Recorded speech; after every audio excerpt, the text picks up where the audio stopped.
আজকে আমরা সোশ্যাল মিডিয়ায় দেখি পুলিশের গায়ে ইন্ডিয়ার পতাকা। আজকে আপনি আমাদের আগুন জ্বালো, আগুন জ্বালো,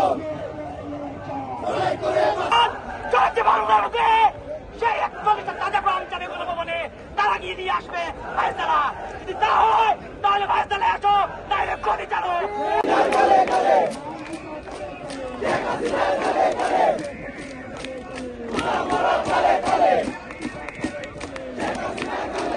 একদলীয় শাসনতন্ত্র এবং স্বৈরাচারী এই শেখ হাসিনা এবং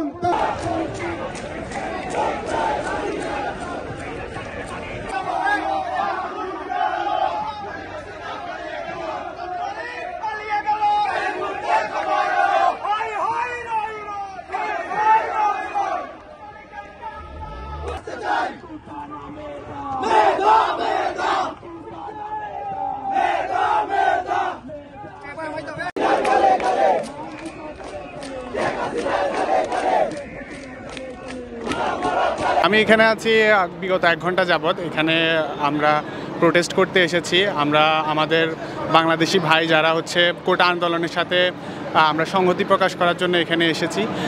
বিভিন্ন ইউনিভার্সিটি থেকে ইন্টারন্যাশনাল স্টুডেন্টরা প্লাস বিভিন্ন হিউম্যান রাইটস সংগঠন এখানে এসেছে, যাতে করে আমরা ইন্টারন্যাশনালি যে এই আন্দোলনকে সাপোর্ট করি এবং বাংলাদেশের মানুষদের জন্য, স্টুডেন্টদের জন্য যে আমরা আসলে জাস্টিস চাই সেটা আমরা প্রকাশ করার জন্য এখানে এসেছি।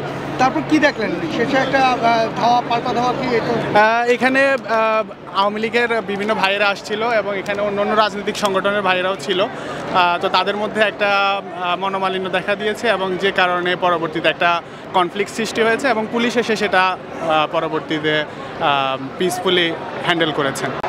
আজকে আমি আলতাফ আলী পার্কে আসার উদ্দেশ্য হচ্ছে যে কোটা বাতিলের আন্দোলনে খুব ইনোসেন্ট এবং খুব অল্প বয়সী যে স্টুডেন্টরা যে মারা যাচ্ছে তাদের মৃত্যুতে আমি শোকাভিত এবং তাদের এই অপমৃত্যু আমি কাম্য করি না এবং এই ধরনের ইনসিডেন্ট হচ্ছে এটা হওয়া উচিত না এবং ওই যারা মারা গেছে তাদের প্রতি সমবেদনা জানানোর জন্যেই আমি মূলত এখানে এসেছি।